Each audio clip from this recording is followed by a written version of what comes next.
Yeah. So I'm Shari Humes, and I'm your service assistant today. And today, Reverend Frank is with us. Yay. And his message is Coming Out as Christ.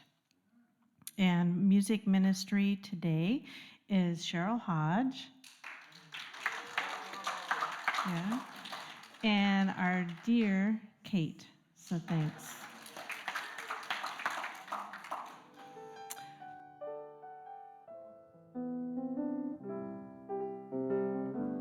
Heaven guide me, heaven show me the way, heaven guide me, heaven show me the way, when I'm lost and confused, heaven lead the way, when I'm reaching for you, will you meet me halfway? Heaven guide me, heaven show me the way, heaven guide me, heaven show me the way, when I'm lost and confused, heaven lead the way, when I'm reaching for you, will you meet me halfway? Heaven guide me, heaven show me the way, heaven guide me, heaven show me the way.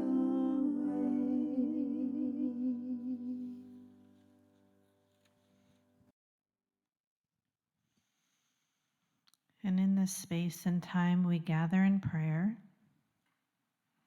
please imagine yourself looking into a mirror as I say these words. How could anyone ever tell you that you are anything less than beautiful? How could anyone ever tell you you were less than whole? You are so deeply connected to God's soul. As you breathe in, take these words and expand them out beyond our state and our country, envisioning our sacred world. We are so much more than beautiful. We are all so very whole. We can live our lives abundantly. We will reach beyond right now and be equally whole. Let us take care to notice that loving each other is a miracle, and the feeling within our hearts is the connection to Source Divine Soul. And all this and more is possible. Amen. I now invite you into a time of meditation. Begin by taking a deep, slow breath. Feel how your body responds and relaxes as you breathe deeply and slowly.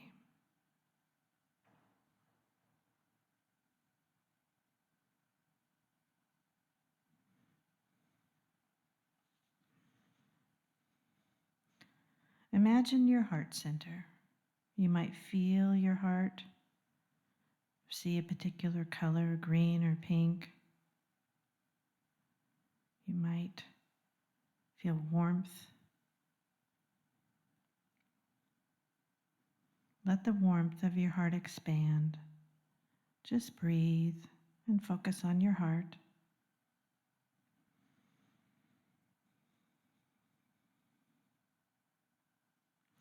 As you allow your heart to expand and open, let the feeling fill you up.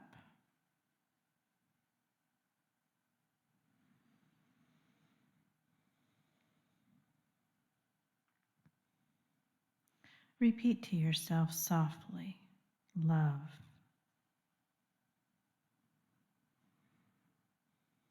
I am love.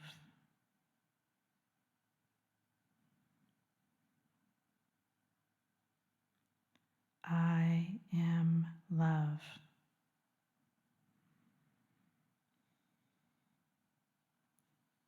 Just not part of you, all of you, every cell, is filled with love.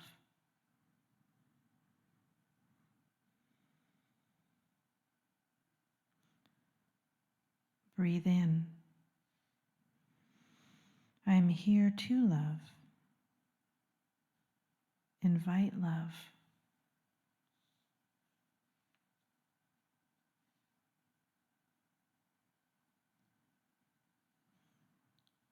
I am free to be joyful. Breathe in.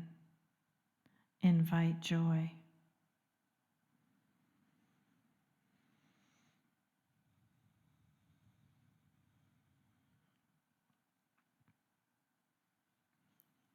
I am open to learning and evolving.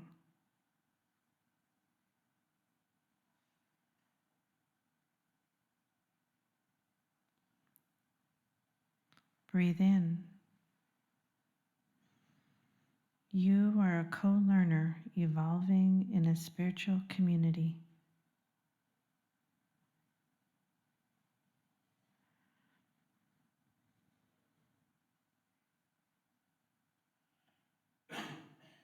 As I love, I am on my spiritual path.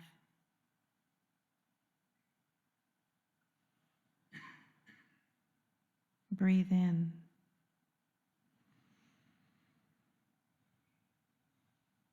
Love lights your spiritual path.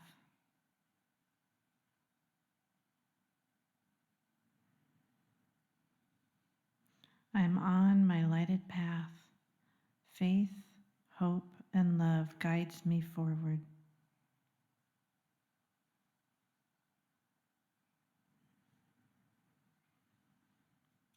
Breathe in. The greatest of these is love. I am love.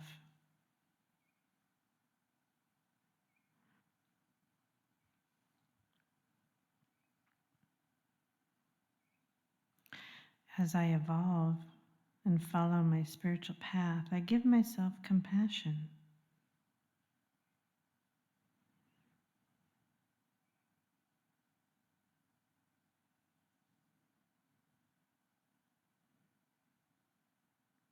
And because I live through compassion, I share compassion easily for others.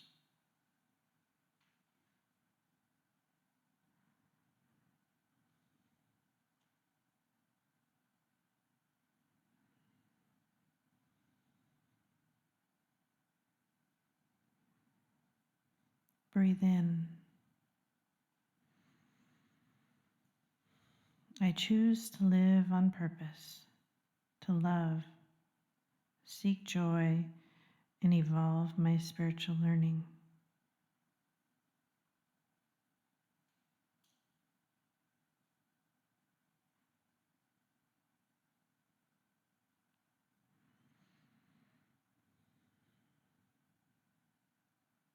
Breathe in. Feel the love within this room and beyond. We are one in spirit. We are connected into our spiritual community and beyond by the language of love. And so it is. Amen.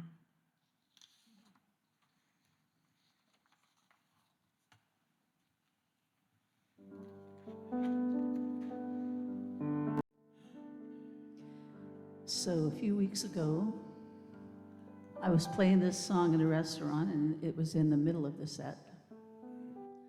And not much going on. It was a filled audience, filled to capacity at this restaurant.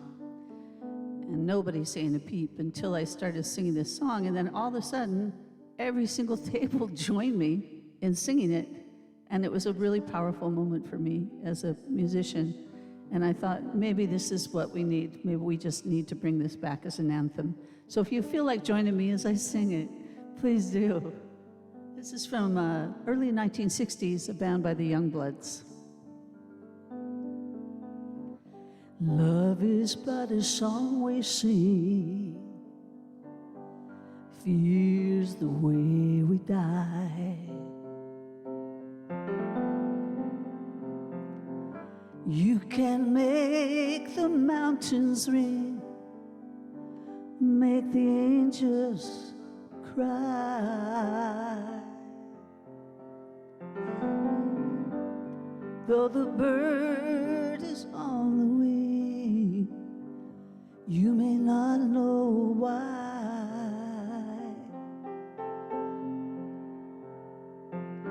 Come on, people now, smile on your brother. Everybody get together, try to love one another right now. Not bad. Some may come and some may go. We shall surely pass.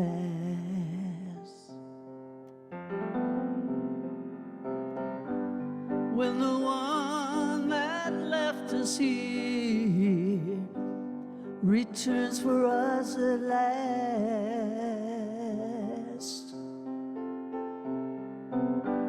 we are but a moment's sunlight fading in the grass.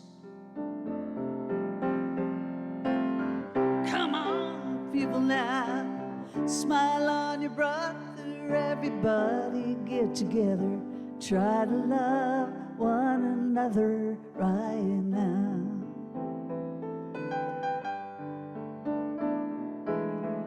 And if you hear the song I sing, you will understand. You hold the key to love and fear, all in your trembling hands. Just one key unlocks them both. Is there at your command? Here we go. Come on, people now, smile on your brother. Everybody get together, try to love one another right now. Come on, people now, smile on your brother. Everybody get together, try to love one another right now, right now, right now.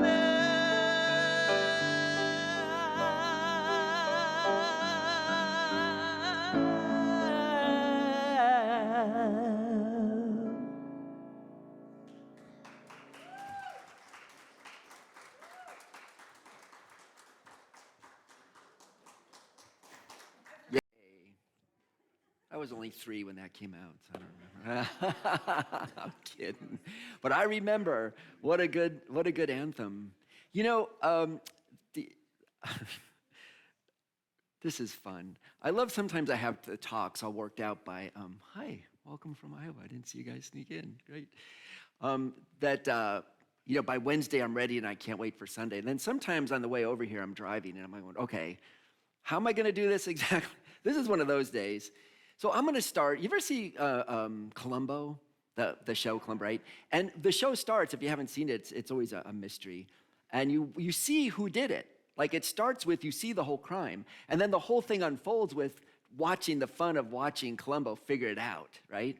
So let me do that. Let's do a Columbo today. I'm going to start with the conclusion. And then we'll have fun to see if I can figure out how to get there. And then you can join me.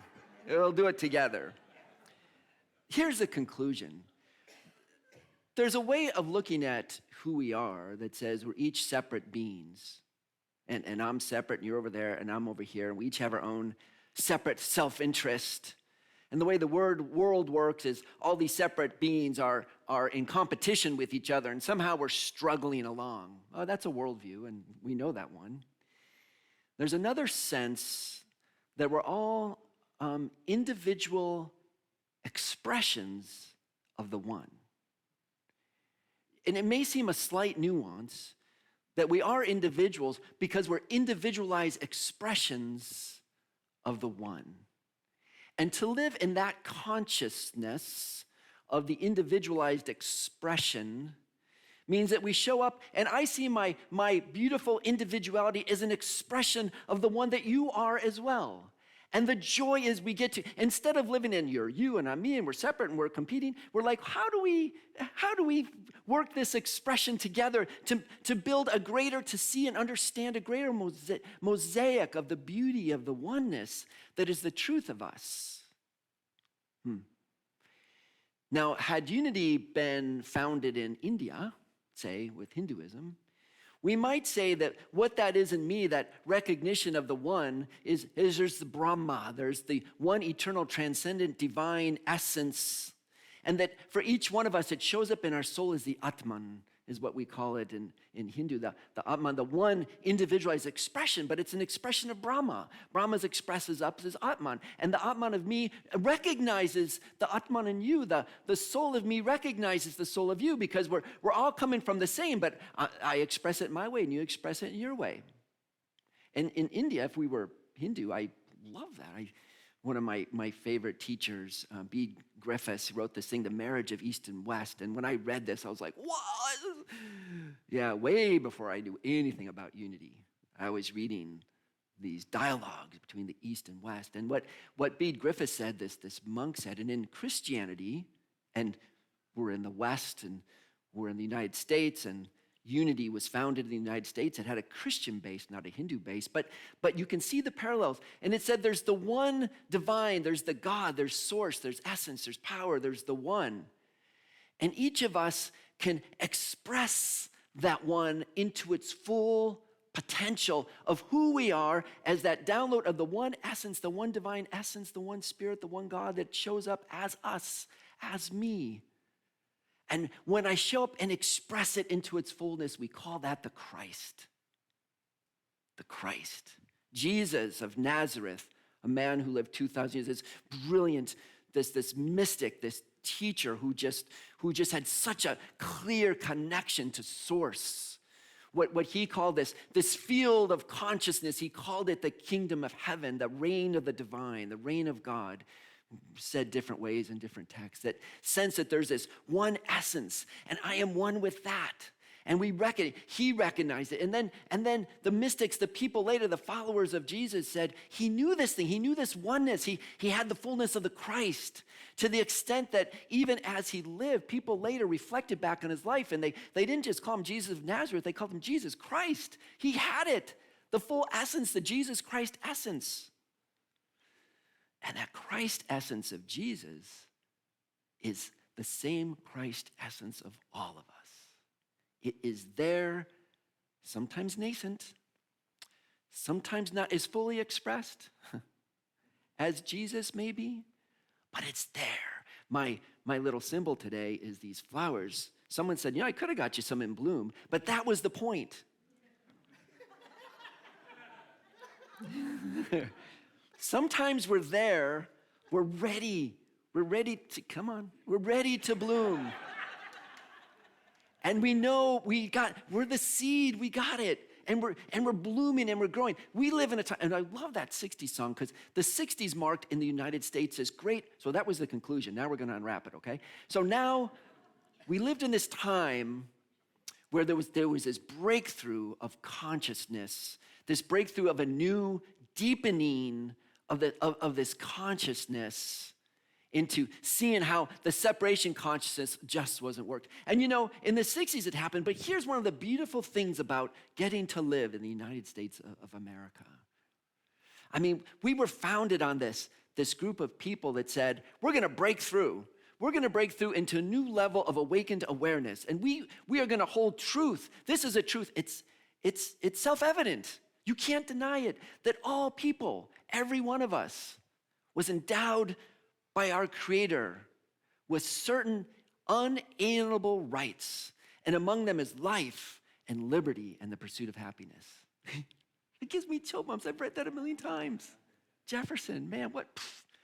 Downloading. And we wrote a constitution, we the people of the United States, in order to form a more perfect what? Union. What's our movement called?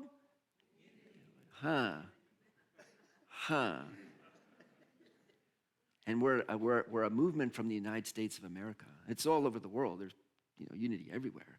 But isn't it interesting, this movement of unity, this movement of oneness? It's also, I put up this beautiful flag I got at the conference, the Pride flag. And it's Pride Month officially, but we did have a Pride Week, I think next weekend. And anyone been to the Pride Festival? It's going to be down by the brewery. Yeah, it's great. I was there last year. It was a lot of fun. So next weekend, we'll be gone at the wedding, but if you want to go see it. But I just thought how beautiful this symbol. We hold these truths to be self-evident, that all people, gay, lesbian, bisexual, genderqueer, trans people, all people, straight, all people, are endowed with by their creator with unalienable rights, life, liberty, pursuit of happiness, all of us. So it's this wonderful piece. But backing it up to recognize in every person the Christ of all of us. That sense of, namaste, I recognize that divine being in you. And they see it, Satnam, same idea. The Sikhs would say Satnam, that same idea of recognizing the oneness in each other. I looked up, being that it's this week, the diversity statement for unity worldwide. Together, we embrace our individuality. We celebrate our uniqueness with full acceptance of all people, including every expression of the divine. We come together with love and compassion to be a light for all, and we stand together in unity. I had a friend who came to Unity once. This was back in California. And he knew that I went to the local Unity there. And he said, I went into your Unity, and I thought maybe you were going there. Maybe this would be a place for me. He goes, nah, I can't go there. I said, well, that's why. What's going on? He goes, there is so much going on in the world. There's this and that and political, and here's the funny thing. What was going on then? I don't know. Because next month there was something else, and next month there was something else, and next month was something else. And why weren't you guys just, railing about the activities that were going on? I said, well, we can't, I know you can do that 24/7. Maybe you want to come for just an hour and kind of put that aside. Because, the Trinity and unity, we have a Trinity idea. And in traditional Christianity, it's typically, Father, Son, Spirit, or that's one way we recognize it. It's wonderful. We can tease that apart someday. But Charles Fillmore talked about the Trinity in this way. He said it's mind, divine ideas, and divine expression. And in the divine mind, the divine ideas, divine expression, all this happens at the level of consciousness. And then human beings who were that divine mind, that divine energy, that divine spirit that was breathed on into the dust. Remember, there's the spirit blew into the dust, the substance, the sacred substance, and made humanity into this plane where our vibration slows down so that we're in the material plane. Here we are as beings, material beings. And when we align our divine mind when we align our mind with the mind of the divine, then the way we get our download of ideas, it changes. And then what we expresses more honestly, with more integrity, the idea of the divine idea, if we allow it. In some ways, we talk about the Christ as the idea that includes all divine ideas. That's one definition of the Christ. The idea that includes the fullness of all divine ideas that we can express from that perspective is the Christ of us. So these divine ideas we want to express. And what I thought, and I didn't say this to my friend at the time, but I thought that. He goes, I can't go. You don't get mad enough about what's going on in the world, basically is what he's saying. And I really respected what my friend does. He's very involved in social engagement and peaceful protest and writes lots of songs. It's really beautiful. But there's an old adage, you might have heard this. Before enlightenment, chop wood, carry water. And after enlightenment, chop wood and carry water. And I thought, before recognizing the Christ of you, protest and rail. And after we recognize the Christ in us, then show up and try to move in the world from that perspective, not from the perspective of you versus me, and right and wrong. You're wrong, I'm right. I'm going to get my way, then I'll be right and you'll be wrong, and then we'll keep going back and forth, and then this battle will go on forever. But in the unitive consciousness, as opposed to separation consciousness, can we stand in unitive consciousness and say, okay, I see what's going on. How do we dialogue in such a way that we understand the Christ in each person, the love and life of each person? How do we raise all boats? How do we do that? Where's that dialogue? And if I see the other as an enemy, it's pretty hard. If I recognize that in each of us there's a nascent Christ energy trying to grow and trying to break through and trying to live, it's the truth of our nature. And of course, we have a separation consciousness. We oftentimes call it the ego. We know that one. And I get frustrated with words sometimes because I think there should be, I always say we should tease apart into words we use as one thing to make them two. Like, for example, the ego. I see something's crawling on the ground. I think it's a snake. I'm running. I jump. My ego is self-protection. Get back. No, that's good.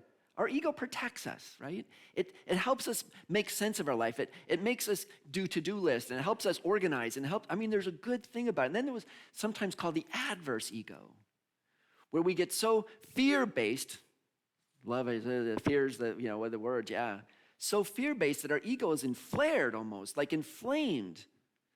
And we live in that sense of separation conscious all the time, like in fear and trying to separate and it's almost like this thing that goes beyond its purpose and keeps us in that state of separation, that separation consciousness.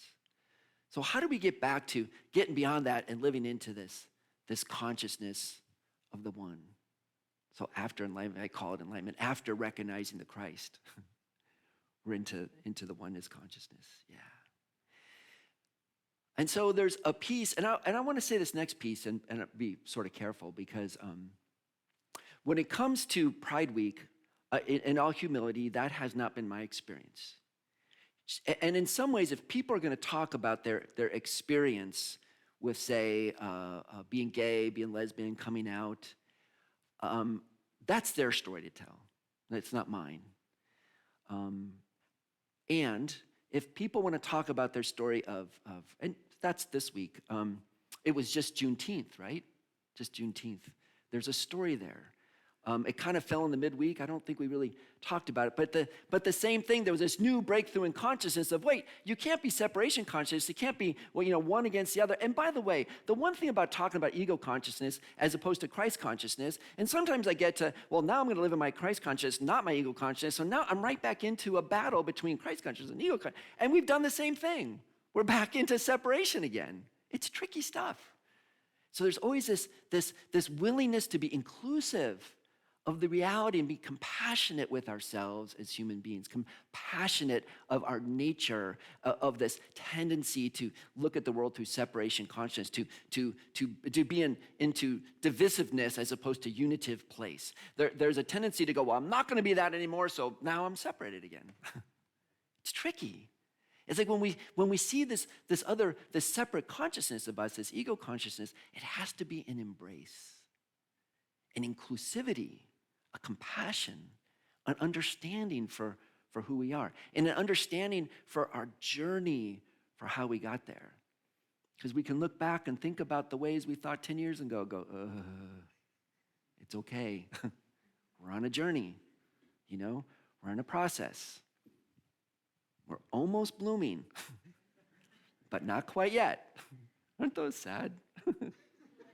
They're coming. Maybe by tomorrow, they'll be bloomed. Yeah. So telling the story, and I want to just share, because I talked to a friend of mine. It was Pride Week, and as a dear friend of mine, a gay minister, I said, I'm always sensitive to talk about it. He said, well, actually, because that's not my journey. And I almost feel like, I have someone else talk about these issues. And he said, well, yeah, but people. And we minister to people, and we're friends with people, we have family with people, and we have uncles and aunts and sons and daughters and cousins and neighbors and friends. We all know this piece. And the same process of of consciousness rising up and transforming. The same process someone goes through, according to what my friend shared, is for a person coming to terms with their sexuality that may not be the heterosexual normative of our country, of our culture. And that's why it can be so traumatic, because you realize, oh, I'm different. I'm not feeling the same and thinking the same and noticing the same. And the stories and the movies and things I see is not how I'm feeling and thinking and seeing. But still, when our friends, cousins, sons, daughters, uncles, aunts, neighbors come out, the people who, there is also a journey of the people in the sort of the more, what you might say, normative culture or expression, see that, and they have to go, I have to go through my own journey of understanding and seeing and accepting. We all need to have a chance to unfold with our understanding in our movement. So this piece that I'm using is what's called the CASS model, C-A-S-S, if you ever want to look it up. And a woman named Vivian Cass, she did this, Australian psychologist. And she wrote these steps. So this minister friend of mine shared this, and he said, this was close to my experience and a lot of my friends' experiences. And he said to me, but I found out that the journey of coming out as gay tracked a lot like my journey as a traditional Catholic, coming out to a person who now feels himself on a mystical journey, on a journey to unitive consciousness, on a journey to unity, on this journey for me to come out as the Christ felt very similar to the journey of coming out to my true nature. In both cases, you might say, what is the journey to resonate deeply with this understanding of our souls, of our life, of who we are, and to realize that in our culture, in the United States of America, I would say mostly much of what we experience, I don't know percentage, trust your own experience on this, is still separation consciousness, ego consciousness. The patriarchy works on, male and female, and this is this and this is that, and we're in charge and you're not, and there's this either or, one side or the other. So much of this dualism. I love the poles of things, the masculine and feminine energy. What's hard is when you go, it's this or that. Because the truth is like the wheel, the yin yang is a wheel, right? It's spinning. It's like it's this and that, it's this and that, it's this and that. And it's all of us have these full expressions. Every man has the fullness of a masculine and feminine energy, and every woman has the potentiality to express fully the feminine and the masculine energy. And the wholeness of us does express all of this. In science, you can see, this is always playing out in science, anode and cathode to make electrical energy. There's always the sender receptor. It's in biology, it's in science, it's in magnetism, it's in electricity, it's this natural rhythm of the world, these duads that share, and it's the energy of life. But what gets caught is when they go frozen and stop being in the movement of the sharing. And so now life has been expressing all along in all sorts of ways, according to this CAST model, in all sorts of ways that people express, and it's not always biological male expresses the fully of masculine, of course not. And these things move, and I love about the flag, it's kind of like, this whole expression of potentialities of the Christ potentialities. Each of us show up as our individuality, and to just be curious, and to enjoy it. And to see what, and not to get caught in even that. So I'm open to this, and there's those people who aren't, and I'm on the good side because I'm open to, this expression, and those people aren't. And so now we're back into separation. Can we just be okay with everybody being on their journey of openness in different ways? Even in that, it's so interesting. Just when I get to the point where I feel I'm not in separation, I'm open to the new thing, another barrier comes up that I want to fight. Put it down. Stop. Just gotta loosen your shoulders and be in this energy field of the Christ. Or if you were Taoist, you would say, I'm expressing, I'm one of the 10,000 things that expresses the one way, the one truth, the one Tao. So what I wanted to do is share with you just the CAST model for a second. And of course, she made the model, she made this model based on how do I understand this expression of people who are coming, out to, in this case, she's talking about gay, but I'm gonna, or an identity or gender identity or sexual identity. But I just wondered, and I played with this, and I was talking to my friend, this minister, and so how do you come out to the Christ in the same way? And is it true to my experience? Is it true to your experience? So I offer it to you for your consideration. The first one is it's called identity confusion, according to this. And I remember, I was telling you, when I read B. Griffiths, and I came here through the path of traditional Christianity, Catholic Christianity.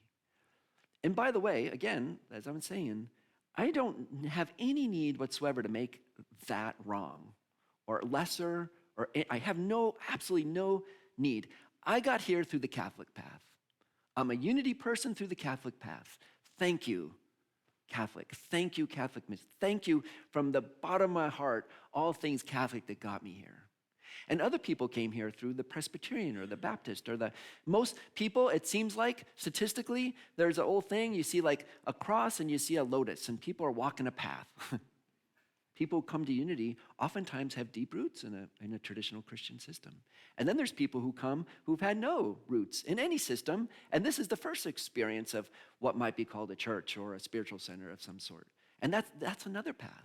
And we all get here and so we come here into unity, or we come here to understand our Christ consciousness. And first, it's like, I keep reading this stuff by Meister Eckhart and Julian of Norwich and all these mystics that talk about this sense of that there's this Christ identity. But then I go to a service on Sunday and I don't hear anything about that. But I'm starting to get interested. There's something else going on out there, and it doesn't feel like the main line of what I'm talking about or who's talking with me. And there starts to be this sense of what we call there's an identity confusion. I'm in, but I'm not. There's something different going on. Did any of you feel that when you first started finding unity and you first started finding, I'm on a bit different path here? We go to unity, it's just a little not what other people seem to be talking about when they talk about, especially in like a Christian terminology. And so there gets to be a sense of like a bit of confusion. The second one is a comparison, identity comparison. So we start looking at like, well, who else might be thinking this way? Ooh, I remember this, And I'm still Catholic, and then all of a sudden I'm finding things. Richard Rohr. Some of you know Father Richard Rohr, the Franciscan. I mean, you know him. And I still at this point know nothing about unity, and I'm going, wait, what? This is not the same stuff. This is talking something very different. And then I read, Hildegard of Bingen, and she's talking about these mystical experiences and this sense of being with the divine, almost in some ways, in a way that's tender and loving, and almost like these are deep relationships with the divine. I'm like, well, that's not what I'm hearing. It's like that's not dogma. And you think how much traditional dogma, what that's done to people, especially gay, lesbian, trans people. Reading this article, it's like, please, people who are deeply entrenched in their traditional service, and they're saying, you need to stop beating us up with your dogma. What about love us? What about love? Stop with the dogma violence. And then there's this sense of identity tolerance, and there's this way of like going, well, I'm really starting to read all these books, and I'm starting to really like this stuff, and I'm kind of feeling like that's me, but I'm a little nervous to tell people about it. I'm a little nervous to tell people because they're like, well, you've told people you're going to unity. What have you heard? What have you heard? What's that? What else? It's a cult. What else? Yeah. What is that? Yeah, Reverend Moon. Are you okay? Do we need to do an intervention? I mean, we're just us. I think we're good. But is that Christian? Yeah. Or that's not Christian. Like, that has to be the determinant of whether you can do it or not, right? Yeah. Do I need to call somebody? But we start identifying with it. And some people may have had none of those experiences at all. I mean, many of us might have said, oh, I'm going to unity. And they, well, that's cool. Great. But there is a sense where in our culture at large, you know, it's not necessarily always the main line. And by the way, and the same is true for the whole movement, the LGBTQ movement. Many people grew up in families where they said, Mom, Dad, tell me this. And Mom and Dad said, yeah, well, this is how some people are. And they went, okay, done. And many people started off from a time early on where there was a deep snarling or sneering or put down to people who were not, I hate to say normal, that's not the right word, who are not straight, not in the main line of the culture, the main line, yeah. And so then they have to unpack all that throughout their lives. So some of them came to unity fine, and some people have come and had to work through a traditional system, whether that was real or perceived in their own consciousness. And so eventually there's not only a tolerance, but the two more stages left. There's an identity acceptance. The final one is being happy with it. But it's like acceptance. I remember when I went to a friend of mine who was a Methodist minister. We became close, and we went and had coffee once in a while. And I went to the Methodist service the weekend before, and I said, you know, Jerry, it's Reverend Jerry, and I said, I love you, and I love and the music is great, and all, but your talk, it's just really getting on my nerves. And he goes, why? What's going on? And I'm like, I just have this different sense of Jesus, and I have this different sense of the Christ, and I have this sense of that this Christ presence is true to me and it's true to all of us, and it's the life of me, and you keep talking about it like it's somebody else and something that somebody over there in heaven is doing for me, but I feel it's more alive, it's more real, it's more true, it's my nature, the source of God. He goes, all right. You need, now this is the Methodist minister, you need to go see Reverend Joe at Unity. I said, who's Reverend Joe and what's Unity? And he goes, look, go to Unity and tell Reverend Joe he owes me one. So by the way, I don't know if that debt's ever been fulfilled. If any of you are interested in going to Methodist church at all, we owe him one. No. What a beautiful man. I mean, this is a bit of a tangent, but as a minister myself, I've adopted his attitude that the purpose, you know, one of the jobs of a minister, you know, I say minister as a noun, but minister is a verb. Minister is a verb. So you can get ordained and be a minister, but we all can do the ministry that is ours to do. And we all have ministry that's ours to do. And part of it is our job to make everybody unity? It is not. Is our job to support other people on the unfoldment of their spiritual journey wherever it takes them? Yes. Send people somewhere else if that's where they need to be. They may eventually come back here, or maybe they won't. But that, you know, God is the divine, you know, this divine game, this unfoldment of conscience is much bigger than this. I love this. This works for me. But it's bigger, right? It's bigger. It's generous. It's open. It's, you know, and it doesn't have to mean this or that. It can mean this and that, you know? I was going to Unity on weeks and then going to the ashram for you know, retreats on other days. They felt pretty aligned to me, you know? It doesn't have to be either or. It's, I mean, with a little bit of humility here, we love Unity movement, but it's, you know, the divine is the universe, man. It's big. So anyhow, this way of coming and this generosity of Jerry, and then I went to Unity, and then Diane and I went, and for the first month, we're just like, oh my God, where have you been? I thought, when I went to Unity, I said, I thought I made this up. And you guys have been doing this for 100 years? Really? Where were you? Where were you? By the way, there is plenty of people. Now we know statistically the Pew Research shows in any community about 1% of the people are New Thought. 1%. That's statistically about true. And how many people are there in Bellingham? Who knows the number? 90,000 about? Yeah, what's 1%? 9,000? Yeah? 900? Okay, 10% is 9,000. 900. 900. Let's go with 9. Let's say 1,000. So the Pew Research says there's about 1,000 people in Bellingham that would enjoy New Thought. The county's even more, right? So let's make it 1,500 or something like that. Okay, look at our membership and Center for Spiritual Living. There are people out there who would love to know about unity, but we have to be out. Out. We have to be out and share it with people so they know. That's not a missionary impulse or let's go out and stand on street corners. But we need to. But telling people is a kindness. Letting people know that we celebrate that a spiritual center that celebrates the Christ alive in you, as you, through you. God, this is John 11. God so loved the world that God sent the only begotten Son so that the world can be saved, transformed through that. What does that mean?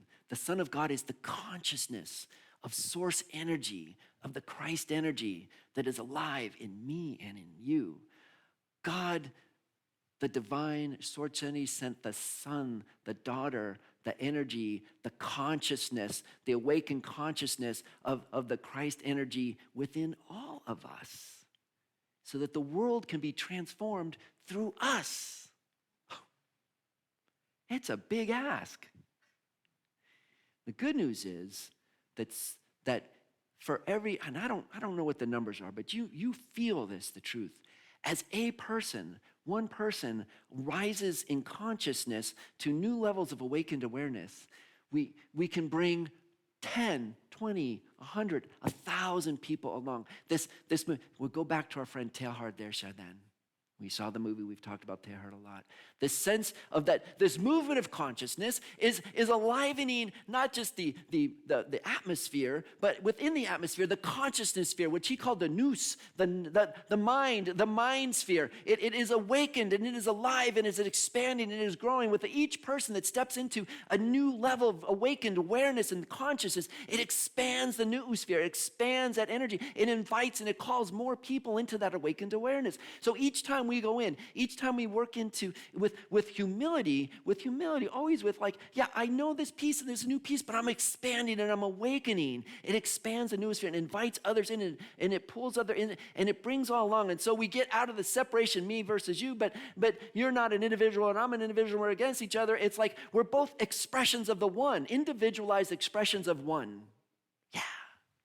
And that's the energy that's pulling us into this new sphere, this planetary awakened awareness. Back to the conclusion. And so the final piece of this piece, this CAS model, is not only identify, and it says that the second to last one is we identify with pride. This is who I am.